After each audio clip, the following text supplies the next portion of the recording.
ीयाणं नमो अध्यायाणं नमो लोये सभ्यसाहूणं।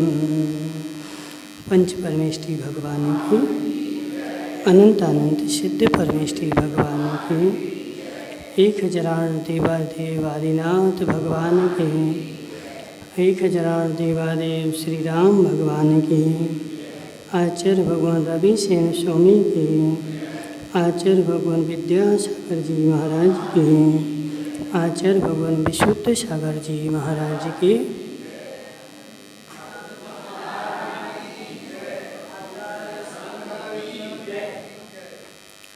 यहाँ पर चर्चा चल रही थी पांडव पुराण में। और इस पांडव पुराण में मेघवाहन, ठीक है ना, मेघवाहन नामक विद्याधर को, राजा को, जो कि लंका का अधिपति था, उसको वैराग्य हो गया। और वैराग्य होने के बाद उसने अपने पुत्र महारक्ष को राज्य दे दिया और स्वयं जाकर के दीक्षा ले ली अजितनाथ के समवसरण में, ठीक है। उसकी आगे की चर्चा। इस महाराक्षस रूपी चंद्रमा भी दान रूपी किरणों के समूह से बंधुजन रूपी समुद्र को हुलसाता हुआ लंका रूपी आकाशांगण में के बीच में सुशोभित होने लगा। यानी वो महारक्ष जो था वह लंका में दान आदि करके और अपना राज्य करने लगा। उसका ऐसा प्रभाव था कि बड़े बड़े विद्याधरों के अधिपति स्वप्न में भी उसकी आज्ञा प्राप्त कर हड़बड़ा कर जाग उठते थे और हाथ जोड़कर मस्तिष्क से लगा लेते थे। देखो कितना डर था। महारक्ष नाम का जो राजा था उसका लोगों में इतना भय था कि यदि कभी स्वप्न में आ जाए और स्वप्न में आकर के किसी को कोई आज्ञा दे दे तो स्वप्न में सोता हुआ आदमी हड़बड़ाहट कर उठता था और मस्तिष्क से हाथ लगा करके और बोलता था कि जैसी आपकी आज्ञा। यानी इतना दमदार था, मजबूत था, बलशाली था। कौन? महारक्ष, ठीक है। किसका बेटा था? मेघवाहन का। उसकी विमलाभा नाम की प्राण प्रीतिय वल्लभा थी, जो छाया के समान उसके साथ रहती थी। उसके अमर रक्ष, उदित रक्ष, भानु रक्ष नामक 3 पुत्र थे। ये तीनों ही पुत्र सब प्रकार के अर्थों से परिपूर्ण थे और विचित्र विचित्र कार्यों से युक्त थे। उतंग अर्थात उदार थे और जन धन से विस्तार को प्राप्त थे। इसलिए ऐसे जान पड़ते थे मानो 3 लोक ही हों। वो 3 पुत्र कैसे थे? सर्व प्रकार के कार्य करने में सक्षम थे। साम दाम दंड भेद हर विद्या उनको आती थी और सब विद्या कर करके जब वह सामने खड़े होते थे तो ऐसा लगता था कि 3 पुत्र नहीं खड़े हैं, 3 लोक खड़े हैं। यानी कहने का से क्या है, सर्व गुण संपन्न थे। किसी प्रकार का ऐसा गुण नहीं जो उनमें ना हो। भगवान अजितनाथ भी मुक्तिगामी भव्य जीवों को मोक्ष का मार्ग प्रवृत्ता कर सम्मेद शिखर पर पहुँचे और वहाँ से आत्म स्वभाव को प्राप्त हुए, अर्थात सिद्ध पद को प्राप्त हुए। अब यहाँ पे क्या हो गया, अजितनाथ भगवान सम्मेद शिखर चले गए और वहाँ से मोक्ष चले गए। अब अजितनाथ का काम अलग हो गया, उनका कार्यक्रम पूरा हो गया। सगर पर चक्रवर्ती के इंद्राणी के समान तेज को धारण करने वाली 96,000 रानियाँ थीं और उत्तम शक्ति को धारण करने वाले एवं रत्नमयी खम्भों के समान दे दीप्यमान 60,000 पुत्र थे। सेठ जी तुम्हारे कितने हैं? कितने हैं? 2-3 हज़ार तो होंगे। सगर चक्रवर्ती के क्या बताया, यानी उत्तम शक्ति को धारण करने वाले और रत्नमयी खम्भों के समान दे दीप्यमान 60,000 तो जे थे और अलग और थे। उत्तम शक्ति को धारण करने वाले 60,000 थे, लेकिन उसके अलावा और बहुत सारे थे। श्री कृष्ण जो थे ना, श्री कृष्ण के हमने बताया था, उनके परिवार में 3 करोड़ सदस्य थे। श्री कृष्ण का जो परिवार था ना, 3 करोड़, नाती पोता पंती संती बेटा ये सब मिला करके कितने थे, 3 करोड़। राजेश मार साहब विचार कर लो, ऐसे ही तो जनसंख्या बढ़ेगी ना, ऐसे एक में थोड़ी जनसंख्या बढ़ने वाली। इसलिए सुरेश सेठ कितने करना है, देखिए कम से कम 2-2, 3-3 गड़ा तो होने चाहिए जब जैन धर्म आगे बढ़ेगा। ठीक है, तो उसके कितने पुत्र थे, उत्तम देदीप्यमान धारण करने वाले 60,000 पुत्र थे। उन पुत्रों के भी अनेक पुत्र थे, जो 60,000 थे ना, उनके भी कितने थे, अनेक पुत्र थे। अब इतना बड़ा परिवार था, इसको बोलते बड़ा परिवार। यहाँ तो 4 हो जाए तो अरे बहुत हो गया, कौन रोटी बनाए, कौन क्या करे। तो 60,000 तो पुत्र, फिर 60,000 पुत्र। पहले तो सगर की स्वयं की 96,000 रानियाँ, ठीक है, कितनी रानियाँ। अब 60,000 जो लिखा है, बातें नहीं करो, 60,000 जो लिखा है यह तो उपलक्षण है।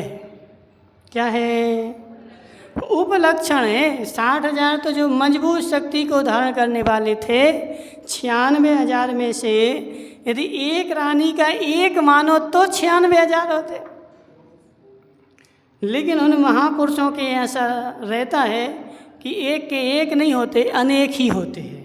ठीक है, तो यदि एक एक रानी के 2-2, 3-3 भी हों तो 2 से 3 लाख पुत्र हो गए। फिर उनके अनेक पुत्र हो गए, तो उन 2-3 लाख पुत्रों की बहुएं, फिर उनका पुत्र, फिर उनकी बहुएं, फिर उनके नाती पोता। ठीक है, ऐसे जो धर्म आगे बढ़ा है, ऐसे थोड़ी एक में थोड़ी आगे बढ़ता है।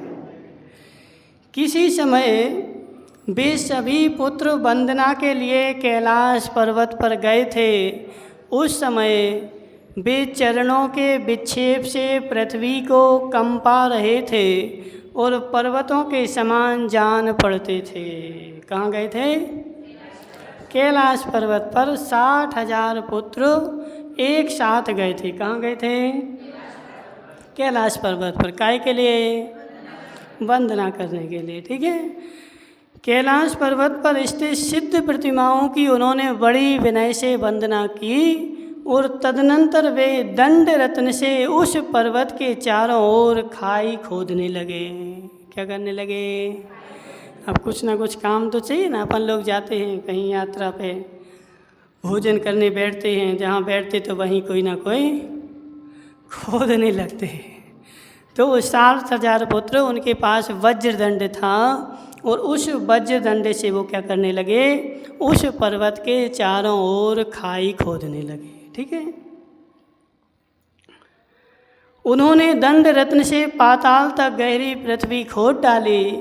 यह देख नागेंद्र ने क्रोध से प्रज्वलित हो उनकी ओर देखा।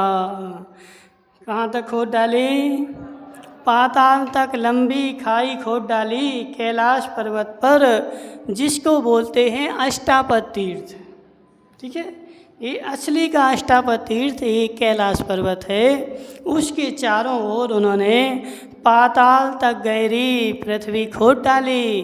तो जैसे उन्होंने खोदी तो नागेंद्र, नागेंद्र मतलब धरणेंद्र, ठीक है, धरणेंद्र को गुस्सा आ गई कि ये नीचे नीचे खोदते जा रहे हैं और ऐसे खोदेंगे तो कैलाश पर्वत नीचे आ जाएगा और उस पर जो जिनालय हैं वो सब मिट जाएंगे। इसलिए उसने क्रोध से चकित होकर के उनकी ओर देखा और नागेंद्र की क्रोधाग्नि की ज्वाला से जिनका शरीर व्याप्त हो गया, ऐसे वे चक्रवर्ती के पुत्र भस्मीभूत हो गए।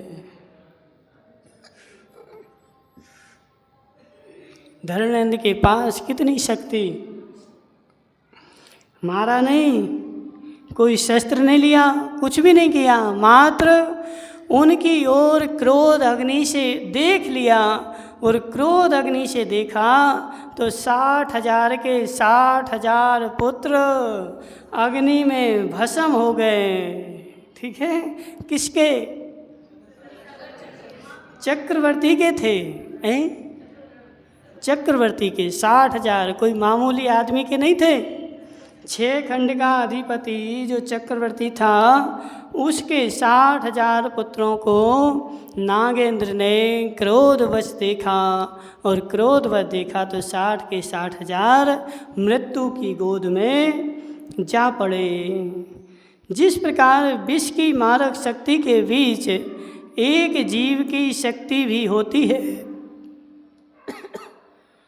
और उसके प्रभाव से कभी कभी औषधि के समान जीवन का भी कारण बन जाती है, इसी प्रकार उस नागेंद्र की क्रोधाग्नि में भी जहाँ जलाने की शक्ति थी वहाँ एक अनुकंपा रूप परिणति भी थी।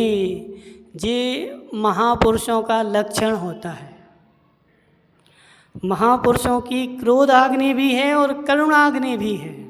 ठीक है, क्रोधाग्नि से उन्होंने देखा, लेकिन उसके साथ साथ अनुकंपा की भी परिणति थी। उसी अनुकंपा रूप परिणति के कारण उन पुत्रों के बीच में भीम और भागीरथ नामक 2 पुत्र किसी तरह भस्म नहीं हुए थे। 2 पुत्र बच गए थे। कौन कौन? भीम और भागीरथ। जे उनकी क्रोधाग्नि से भस्म नहीं हो पाए थे। ठीक है ना, तो ये 2 बच गए। क्यों बच गए? क्योंकि इनकी लंबी कहानी है, कभी बाद में सुनाएंगे। ठीक है, इन 2 को बचने की लंबी कहानी है और 60,000 को भस्म होने की भी लंबी कहानी है, वो सुनाएंगे कभी। तो उसमें से 2 बच गए। ठीक है, सगर चक्रवर्ती के पुत्रों का इस आकाश में मृत्यु को देखकर वे दोनों ही दुखी होकर सगर के पास गए। अब 2 बच गए थे तो पिता के पास गए। चलो पिताजी के पास, अब क्या करें बताओ, ऐसे ही होता है। रास्ते में बच्चे खेल रहे थे, लड़ पड़े, तो कहाँ जाते फिर? पिताजी के पास। चलो पिताजी के पास। ठीक है ना। सहसा इस समाचार के कहने पर चक्रवर्ती कहीं प्राण ना छोड़ दे, ऐसा विचार कर पंडित जनों ने भीम और भागीरथ को यह समाचार चक्रवर्ती से कहने के लिए मना कर दिया। पंडित जन थे कि यदि ऐसी दुखद घटना तुम सगर चक्रवर्ती को सुनाओगे, पिता को सुनाओगे, तो उसके तो सहसा प्राण निकल जाएंगे। तो एक काम करो, धैर्य रखो, अपनी बात अपने पास रखो। अपन क्या करेंगे, बुद्धिपूर्वक युक्ति लगा करके बोलेंगे। एकदम से बोलो तो क्या होता है, हार्ट अटैक आ जाता है। तो क्या करेंगे, युक्ति लगा करके बोलेंगे। ऐसा पंडितों ने बोला। तदनंतर राजा, कुल क्रमागत मंत्री, नाना शास्त्रों के पारगामी और विनोद के जानकर विद्वत जन इकट्ठे होकर चक्रवर्ती के पास गए। अब सब जो थे ना, मंत्री, संतरी, पंडित, पारगामी, सब के सब जो गए, अब सब इकट्ठे होकर के कहाँ गए? सगर के पास गए। उस समय उन सबके मुख की कांति में किसी प्रकार का अंतर नहीं था तथा सबकी वेशभूषा भी पहले के समान ही थी। तो अच्छे बढ़िया हाव भाव बना के गए ताकि चक्रवर्ती को पता नहीं चले। ठीक है ना।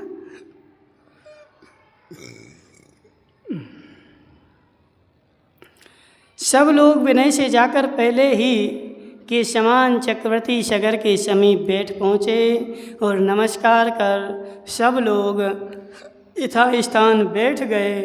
तब उनके संकेत से प्रेरित हो एक वृद्ध जन ने निम्नांकित वचन कहना शुरू किए। जब जा कर के बैठ गए तो राजा ने पूछा कि क्या बात है, तुम सब लोग मिल कर के आए हो तो कोई ना कोई कारण तो होगा, और वह कारण मुझे सुनाया जाए।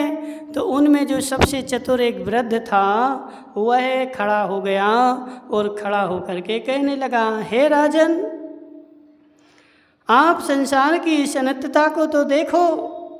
जिस प्रकार संसार की ओर मन प्रवृत्त नहीं होता, पहले तुम्हारे ही समान पराक्रम का धारी राजा भरत हो गया है, जिसने इस 6 खंड की पृथ्वी को दासी के समान बस कर लिया था।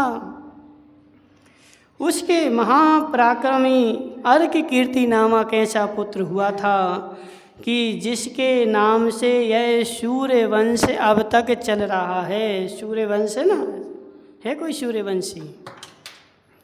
यहाँ कोई सूर्यवंशी है?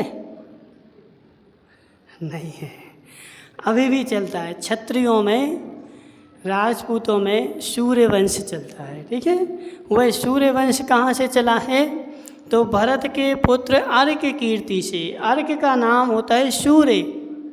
तो वह इतना प्रतापी था कि उसके नाम से वंश चल गया। उस वंश का नाम है सूर्यवंश, ठीक है। अर्क कीर्ति के पुत्र हुआ और उसके पुत्र के भी पुत्र हुआ, परंतु इस समय वे सब दृष्टिगोचर नहीं है।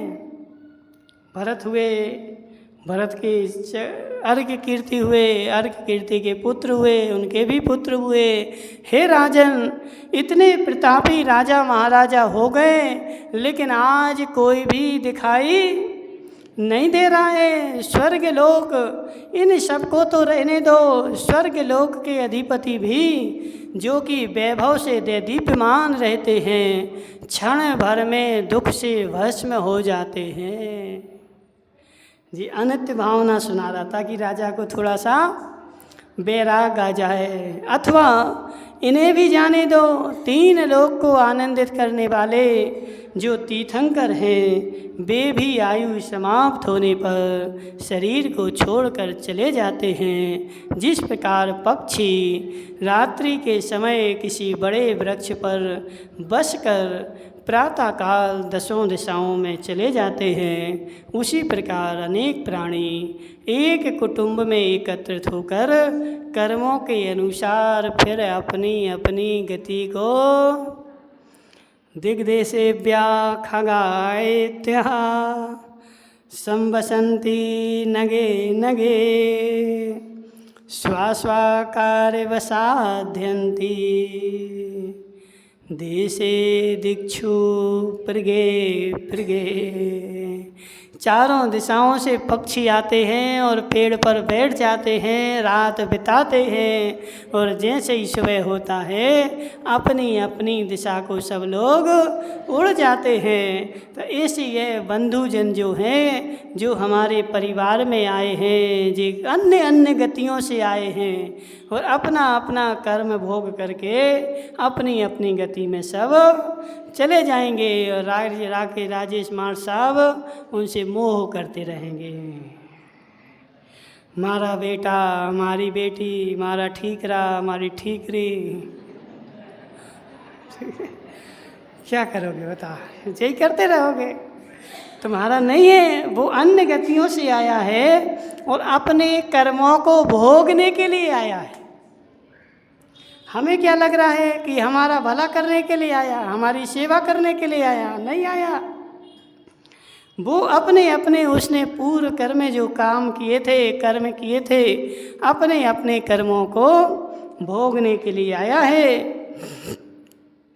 किन्हीं ने उन पूर्व पुरुषों की चेष्टाओं तथा उनका अत्यंत सुंदर शरीर अपनी आँखों से देखा, परंतु हम कथा मात्र से उन्हें जानते हैं। मृत्यु सभी बलवानों से अधिक बलवान है। संसार में सबसे बड़ा कोई बलवान है तो कौन है? बस मृत्यु के आगे किसी की नहीं चलती है, क्योंकि इसने अन्य सभी बलवानों को परास्त कर दिया। दारा सिंह चला गया जिसने ट्रेन रोकी थी। बोलते हैं हमें पता नहीं रोकी कि नहीं रोकी, लोग बोलते उसने ट्रेन रोक ली थी। तो दारा सिंह कहाँ है, कहाँ है सुरेश सेठ, कहाँ चला गया? अपनी अपनी गति को, बड़े बड़े पहलवान चले गए। ठीक है, तो कोई भी मृत्यु से परास्त नहीं हो, ऐसा नहीं हो सकता। अहो, ये बड़ा आश्चर्य है कि भरत आदि महापुरुषों के विनाश का स्मरण कर हमारी छाती नहीं फट रही है। क्या बोल रहे? भरत आदि महापुरुषों का स्मरण करके यह बड़े आश्चर्य की बात है कि हमारी छाती फट नहीं रही है। जीवों की धन संपदाएं, इष्ट समागम और शरीर फेन तरंग इंद्रधनुष स्वप्न बिजली और बबूला के समान है। संसार में ऐसा कोई भी मनुष्य नहीं जो इस विषय में उपमान हो सके। जिस तरह यह अमर है उसी तरह हम भी अमर रहेंगे। जो मगरमच्छों से भरे समुद्र को सुखाने के लिए समर्थ है, अथवा अपने दोनों हाथों से सुमेरु पर्वत को चूर्ण करने में समर्थ है, अथवा पृथ्वी को ऊपर उठाने और चंद्रमा सूर्य को ग्रसने में समर्थ है, वे मनुष्य भी काल पाकर यमराज के मुख में प्रविष्ट हुए हैं। ऐसे ऐसे धुरंधर हो गए।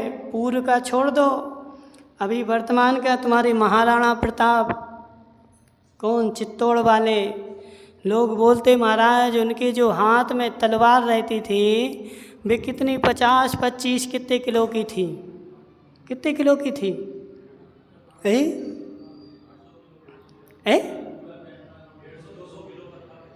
हाँ, जितने का हो, तो इतना वजनी वो हाथ में तलवार चलाते थे, तुमसे तो हिलेगा नहीं।